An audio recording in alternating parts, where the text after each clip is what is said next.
ថ្ងៃប្រហោះនេះខ្ញុំមានសេចក្តីរីករាយនិយាយបន្តមកទៀតនៅដំណាក់កាលសំខាន់នៃបូជនីយកិច្ចទាមទារឯករាជ្យរបស់ព្រះមហាក្សត្រខ្មែរព្រះបាទនរោត្តមសីហនុនៅឆ្នាំ1953បន្ទាប់ពីបានសោយភោជនាហារថ្ងៃត្រង់ជាមួយលោកប្រធានាធិបតីបារាំងវ៉ាងសង់អូរយ៉ូលនាថ្ងៃ25មីនានោះមកព្រះមហាក្សត្រខ្មែរពុំបានទទួលការយោគយល់អ្វីទាំងអស់ពីសំណាក់បារាំងក្រោយនោះបន្តិចព្រះអង្គក៏យាងមកគង់នៅ Fontainebleau ដែលនៅទីនោះព្រះអង្គទ្រង់បាននិពន្ធសម្បត្តិជាច្រើនសារជាថ្មីទៀតទៅលោកវ៉ាងសង់អូរយ៉ូលដោយព្រះអង្គមានសេចក្តីសង្ឃឹមយ៉ាងមាំថាបារាំងត្រូវតែបើកការចរចាជាមួយព្រះអង្គនៅពេលខាងមុខដោយខានមិនបាន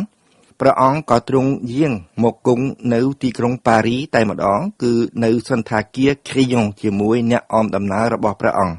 លោក Jean Le Tourneau រដ្ឋមន្ត្រីបារាំងទទួលបន្ទុកខាងរដ្ឋសហព័ន្ធហើយដែលបានត្រូវតែងតាំងជាអគ្គស្នងការឥណ្ឌូចិនក៏បានអញ្ជើញមកសន្ទនាជាមួយព្រះអង្គនៅសន្តាគារ de Crillon នៅក្នុងកិច្ចសន្ទនាជាប្រវត្តិសាស្ត្រនោះព្រះមហាក្សត្រខ្មែរទ្រង់មានការខកព្រះរាជហឫទ័យយ៉ាងខ្លាំងព្រោះលោក Jean Le Tourneau បានគូសបញ្ជាក់ថាទេសកលៈដែលព្រះអង្គទាមទារឯករាជ្យបរិបូរណ៍នេះជាទេសកលៈមិនល្អសោះចំពោះបារាំងក៏ដូចជាចំពោះប្រទេសកម្ពុជាសូមបញ្ជាក់ថានៅពេលនោះបារាំងកំពុងតែជាប់ប្រយុទ្ធជាមួយវៀតមិញគឺថាបើបារាំងដកកងទ័ពចេញពីកម្ពុជាតើប្រទេសកម្ពុជាមានអ្វីទប់ទល់នឹងកងទ័ពវៀតមិញដែលមានការគាំទ្រយ៉ាងពេញទំហឹងពីសំណាក់បណ្ដាប្រទេសកុម្មុយនីសនៅចំពោះមុខការប្រកាន់ទីតាំងយ៉ាងរឹងមាំរបស់បារាំងនេះព្រះមហាក្សត្រក៏សម្រេចយាងទៅប្រទេសកាណាដានិងសហរដ្ឋអាមេរិកដើម្បីផ្ដល់ទៅឲ្យបូជនីយកិច្ចទាមទារឯករាជ្យរបស់ព្រះអង្គ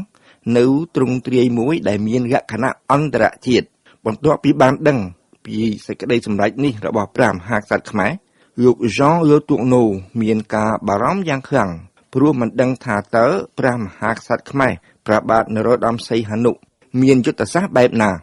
លោក Jean Le Tourneau ក៏យាងព្រះអង្គម្ចាស់ម៉ូនីពុងព្រមទាំងកោះហៅអគ្គស្នងការបារាំងនៅកម្ពុជាឲ្យមកទីក្រុងប៉ារីជាបន្ទាន់ដើម្បីសាកសួរអំពីគោលបំណងរបស់ព្រះមហាក្សត្របន្ទាប់ពីបានសន្ទនាអស់រយៈពេល3ម៉ោងជាមួយព្រះអង្គម្ចាស់ស៊ីសូវ៉ាត់ម៉ូនីពុងនិងអគ្គស្នងការបារាំងនៅកម្ពុជា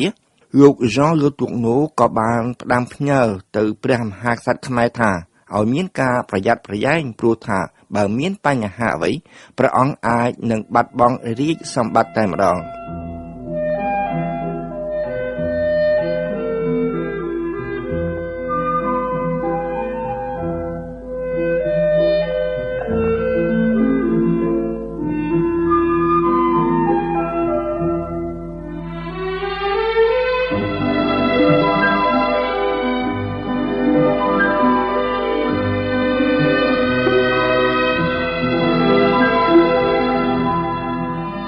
នៅថ្ងៃ10មេសាឆ្នាំ1953ព្រះមហាក្សត្រខ្មែរព្រះបាទនរោត្តមសីហនុក៏បានចាកចេញពីទីក្រុងប៉ារីឆ្ពោះទៅប្រទេសកាណាដា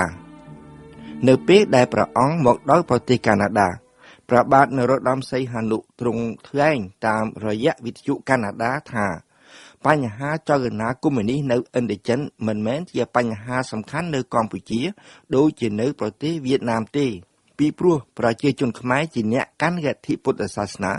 ហើយកសិករខ្មែរសុទ្ធតែមានដីធ្លីរបស់គេគ្រប់គ្រាន់សម្រាប់ចិញ្ចឹមជីវិតរបស់គេផងទៀតប៉ុន្តែផ្ទុយទៅវិញប្រជាជនខ្មែរគ្រប់រូបតែងតែប្រាថ្នាចង់បានឯករាជ្យរបស់គេបន្ទាប់ពីប្រទេសកាណាដាព្រះមហាក្សត្រខ្មែរបានយាងទៅសហរដ្ឋអាមេរិកនៅទីក្រុង Washington ព្រះបាទនរោត្តមសីហនុបានជួបសន្ទនាជាមួយលោក Foster Dulles រដ្ឋមន្ត្រីការបរទេសសហរដ្ឋអាមេរិកលោក Foster Dulles យល់ថា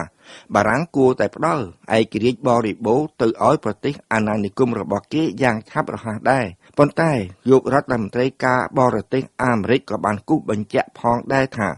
លោកគ្មានជំនឿតតែសោះថាប្រទេសដែលបារាំងនឹងផ្ដល់ឯករាជ្យទៅឲ្យអាចនឹងមានកម្លាំងគ្រប់គ្រាន់សម្រាប់ទប់ទល់នឹងកុម្មុយនីស ព្រោះថាកម្លាំងនៃគំនិតជាតិនិយមតែមួយមុខមិនគ្រប់គ្រាន់តតែសោះចំពោះប្រទេសកម្ពុជាលោក Foster Dulles ទាយទុកជាមុនថាពេលបារាំងដកខ្លួនចេញពីកម្ពុជាប្រទេសកម្ពុជានឹងធ្លាក់ទៅក្នុងកណ្ដាប់ដៃកុម្មុយនីសដោយកិច្ចបំផុតដូច្នេះឃើញថាឯករាជ្យបរិបូរណ៍របស់ខ្មែរមានការតាក់ទងយ៉ាងជិតស្និទ្ធជាមួយនឹងការប្រឈមមុខគ្នារវាងមហាអំណាចទាំងពីរគឺលោកកុម្មុយនីសមួយចំណែកហើយមួយចំណែកទៀតលោកសេរី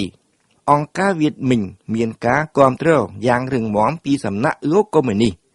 ដូចនេះតើប្រទេសកម្ពុជាតែម្នាក់ឯងទប់ទល់នឹងកុម្មុយនីសរបៀបណាទៅទោះជាយ៉ាងណាក្តីព្រះមហាក្សត្រខ្មែរនៅតែរក្សាជំហររបស់ព្រះអង្គជានិច្ចបន្ទាប់ពីបានចុះផ្សាយនិក្ខេមបទរបស់ព្រះអង្គនៅក្នុងកាសែតអាមេរិក New York Times ចេញផ្សាយនៅថ្ងៃអាទិត្យទី19មេសាឆ្នាំ1953ព្រះមហាក្សត្រខ្មែរក៏យាងទៅទីក្រុងតូក្យូទៀតដើម្បីរងចាំលទ្ធផលនៃការចរចារវាងបារាំងនិងខ្មែរនៅទីក្រុងប៉ារីនៅថ្ងៃ9ឧសភាឆ្នាំ1953គណៈប្រតិភូខ្មែរមួយដឹកនាំដោយលោកប៉ែនុតលោកសំសេរីនិងព្រះអង្គម្ចាស់ស៊ីសវត្តមុនីរ៉េតបានធ្វើការចរចាយ៉ាងមមាញឹកជាមួយមន្ត្រីជាន់ខ្ពស់បារាំងប៉ុន្តែលទ្ធផលនៃការចរចានោះពុំបានធ្វើឲ្យព្រះមហាក្សត្រសពព្រះរាជហឫទ័យទេដោយហេតុថាបារាំងនៅតែរក្សាការកាន់កាប់កងទ័ពខ្មែរដដែលទោះបីមានតួនាទីត្រឹមទីប្រឹក្សាក៏ដោយនៅក្នុងវិស័យយុត្តិធម៌ជនជាតិបារាំងនិងជនភាគតិចផ្សេងទៀតនៃប្រទេសទាំង3នៅឥណ្ឌូចិនព្រមទាំងជនជាតិចិនផងដែរមិនបានត្រូវដាក់ឲ្យស្ថិតនៅក្រោមយុត្តិធម៌របស់ខ្មែរទេគឺបានត្រូវដាក់ឲ្យស្ថិតនៅក្រោមតុលាការចម្រុះទៅវិញ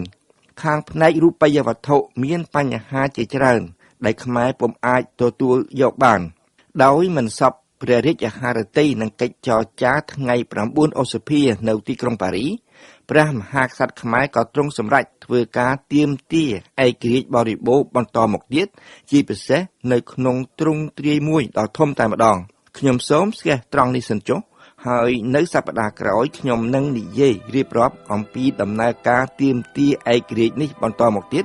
ព្រមទាំងសភាពការនានាដែលកើតមានឡើងក្នុងពេលជាមួយគ្នានោះ